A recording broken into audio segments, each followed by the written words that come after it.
Once again, welcome.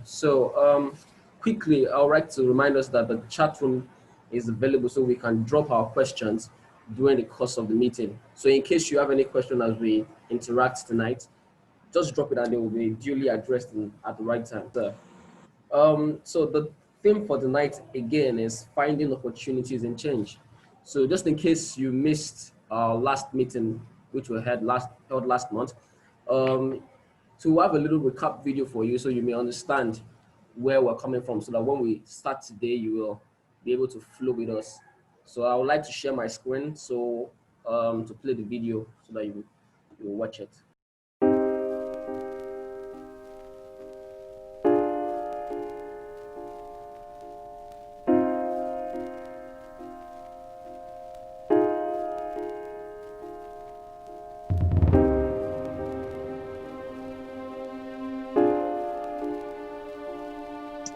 These are uncertain times, and everybody knows that.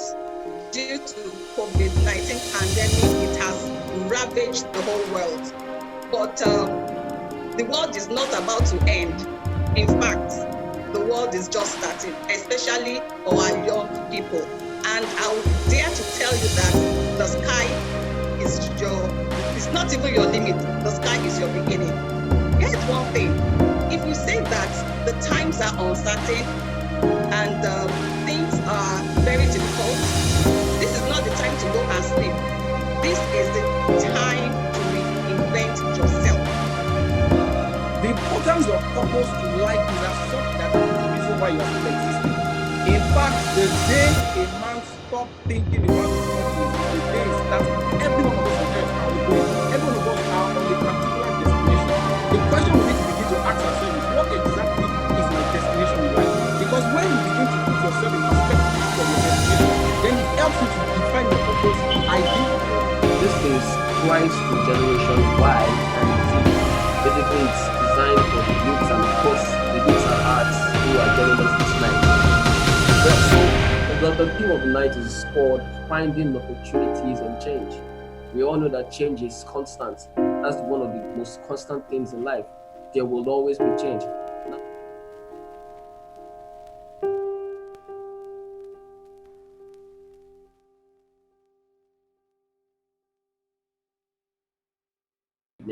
So that video I played previously was the recap of our last meeting, which has been made available on our YouTube page, and the link will be put in the chat room shortly so that you can access the channel. So any of our videos will be put up there frequently. Also, you can follow us on our Instagram page. We'll be putting up information from time to time, which is at Christ_life on Instagram. Don't forget to put up your questions. Put up your questions in the chat room during the course of this meeting. Once again, welcome. So we'll like to begin. From the theme, you realize that it's called Finding Opportunities in Change. Just as I said in the video, change is a constant thing. We can't avoid change. So, but there are many challenges as well that come with change.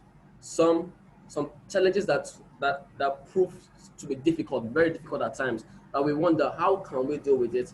How can we deal with this challenges? We bring to my first question for Miss Aina, the Illuminator. How do I handle my struggles? Like, how do you handle your struggles in times of change? You could be facing different challenges, and you feel like you are at a tight spot, you're a tight corner. How exactly do you expect me? How do you expect me to handle my struggles now? Okay, thank you. And good evening once again. And I'm very happy to be here. Thank you for having me. Thank you. I'll start with this statement. Can you hear me? Yes, we can. Yes, we can, ma. Okay, thank you. I'll start with this statement. It says, throughout ancient times, institutions have been built on top of hills to convey that great struggle is actually required in achieving degrees of enlightenment. I'll take that again. In ancient times, when they were building learning institutions, right? They deliberately and purposefully built them on top of hills to convey that great struggle is required in attaining and achieving degrees of enlightenment. And these words were spoken by Chadwick Boseman. That is our Black Panther that recently died. When you are climbing a hill, it is not easy. You exert pressure, you sweat, you pant, you pause, you feel like pausing, stopping in the middle of the climb and going back to the base. But because you have enrolled in that institution, but because you also have in your sight that vision, that goal, you have something in focus, you will continue, you will persevere. Each person has his own unique struggles in life. There is no way, I'm laying this foundation to explain that to our listener, our youth, that there's no way you won't have struggles. Another way of describing struggle is challenges. Challenges are beautiful spices of life. Without you having challenge, life can be boring. I mean, you wake up, everything is just there. Your brain will be dormant. You can't think, you can't, there's nothing to look forward to. There's nothing to fight for. There's nothing to chase. So challenges and struggles are spices of life, and God deliberately placed some of them in our path for us. And there are different kinds of challenges. It could be social, it could be financial, it could be academics, it could even be traumatic, probably the loss of a loved one. Without challenges, there's no testimony. Without challenges, there's no victory. One thing is that your challenges, your frustration can be a motivation for you to press further in life. It should, to succeed, it should be a motivation for you to succeed. Remember, what you want is enlightenment, which is on top of your hill, and you have to get that prize. And one thing is that our youth are encouraged, I will encourage our youth to see challenges differently. They should see it as motivation. It is not easy. Nobody ever, can you hear me, please? Yes, we can. Okay. Yes, ma'am. Thank you. Nobody was promised that life would be a bed of roses.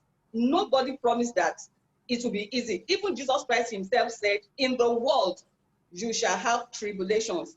But what again did he say? He added that, but be of good cheer, for I have overcome the world.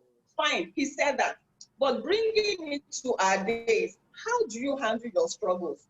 How do you handle your challenges? Number one, have a different mindset. Have an expansive mindset. Let it sink in, not just hear it. Let it sink in that challenges bring testimonies. Inside that challenge, inside that struggle, that's the solution lies. You need to look deeper. You need to see further. You need to see farther. You need to expand your thinking. Number one thing you have to start doing is create a vision for yourself. The prize you want to attain, what you want to achieve, is on top of that hill. If there's no vision, there's nothing to motivate you really. All right, man. It is the prize on that hill that motivates you to continue with your climb. Otherwise, you will stop halfway and you want to go back. Vision helps you in your struggle. It gives you focus. It changes the way you see. It helps you with clarity. So even when you are struggling, you already know that, there's something in it for me. There's a way, you see, there's a way that God places challenges in our path to shape us for our destiny.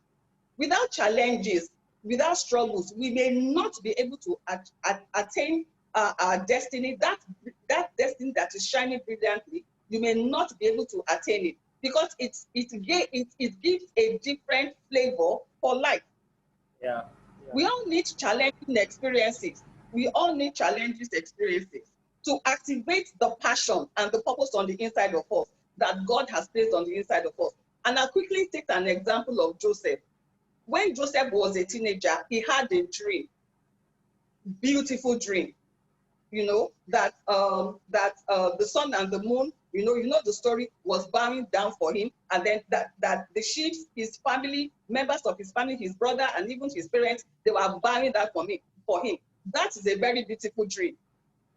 However, little did he know about the kind of struggle he would encounter on his way. Joseph faced serious struggles. Talk about struggle. He had 100% of it. From throwing him into the well, from being sold as a slave, they stripped him of an identity. That was a struggle. I just put yourself in the mind of Joseph when he arrived in Egypt, in the slave market, with chains in his hands and chains in his legs. It was not easy. No food, no water. And then someone just came and bought him, gave him instructions, put him in his house. Okay, start running errands. Somebody that was a Joseph that was a ajebota. Let's use that word. Ajebota means someone that was really well fed and well catered for. He was really wasn't doing anything in the house, right? No challenges, no testimony. That's right. Thank you. I heard that comment. But he had it easy when he was at home. He wasn't doing anything because he was just at home. His brothers were always and constantly in the field. Joseph did not know how to do anything, but God had to create those struggles and put it in his path to extract the maximum value of that purpose that even God himself has placed within him. Without those encounters, Joseph will not be that boy. He had to be streetwise. He had to learn a lot of things. He had to be wise. He had to learn how to serve. He wasn't really serving at home, and service is the key that will unlock your purpose and destiny in humanity. Yeah. So he had to learn all that while in prison. So at the end of the day, by the time he now ascended the throne to become the prime minister of Egypt, he was fully prepared. Just imagine for yourself, Joseph just coming from the town hall in his father's house, and then someone now just talked to him about 2 or 3 weeks, and then put him on the seat next to Pharaoh. Number one, it can't even happen. So the challenges of his life, for the kind of vision that God gave him, that's in quotes the dream he had, and the plan and the purpose of God for his life. The purpose for the life of Joseph was to eventually deliver his children, to deliver the children of Israel. Because remember, famine was going to happen in future, which nobody knew. That is purpose. Thank you. God is big on purpose. Okay, so basically, without challenges or struggles, there will be no testimonies. On the path to every great destiny and every good success, there's always challenges, never a smooth ride. So we should have a different mindset as to struggles. So bring me to the next question for Mr. Gbolahan. Aside struggle is not the only thing that could limit a person from achieving good success. We could also have personal comfort. When we're in our comfort zones, our comfort zones could be limited to. The pleasure of the flesh could also be limited. So how can I deny myself some kind of popular or common compelling pleasures so as to attain my success, sir? Good evening, everybody. Thank Good evening, you, sir. Mr. Peter. Yeah, I thank you for this opportunity to converse with us again this evening. Thank you, sir. And I also want to appreciate the first speaker. She had actually highlighted quite a number of things, which I will, for time's sake, will not be making some emphasis on, but just to give us some necessary highlights on how what she has said relates to how to undo or deny self You know, one of the things we need to realize in life is that some pleasures are lawful. You know, when you're talking about pleasures, you know, they are just one of those common words in vocabulary that we tend to like relate with every day. So some pleasures are lawful while some pleasures are unlawful. And even the love, because some people will put up such an argument in this kind of conversation that I have the audacity or I have the benefits of doing what I like. After all, it's my life. You know, those kind of things are the conversation that you find some youths, you know, engage themselves in. So even the lawful pleasures may be inexpedient. I'm talking about how unbeneficial some pleasures in life can be. So naturally, one needs to begin to consider self-denial, because there is no way you want to deal with pleasure that you will not come to terms with the issue of self-control. Because like I said, there are some pleasures that they are lawful. For instance, in Nigeria, when you're talking about drinking alcoholic, you know, taking alcoholic drinks, you know, or even, you know, prostitution as it were, these are things that they find themselves within the confines of our laws. So you find people who engage or indulge in this kind of practices. And the consequence of such practices are the things that we'll see as abnormal vices or social vices within our society. The same thing with smoking. The last time I checked, when you pick up a box of a cigar or cigarettes, the producer usually have this phrase: smokers are liable to die young. They have never, for ages, they have never removed it. As long as they are manufacturing, they will indicate it there to tell us that as much as this object, as much as this indulgence can give a certain level of comfort and you can derive a certain level of pleasure to kind of like satisfy your wanton desires, it has a side effect. So the first thing you just have to consider is the issue of self-control. And for you to appreciate self-control, you need to establish certain boundaries in your life. There are places, there are things you must not do. There are things that you must not engage yourself with. And until you define those boundaries, you cannot even give a proper definition to how you need to control yourself. So boundaries are necessary in life. And this kind of conversation will reinstill in us the necessity of setting boundaries in our lives. Boundaries in our relationship, boundaries in every ramifications of our lives. In terms of areas where we take daily decisions, you need to set certain boundaries. So yes, for your compelling pleasures, you should be able to set boundaries. Self-control is key. You know, you can't keep letting those pleasures define the order of your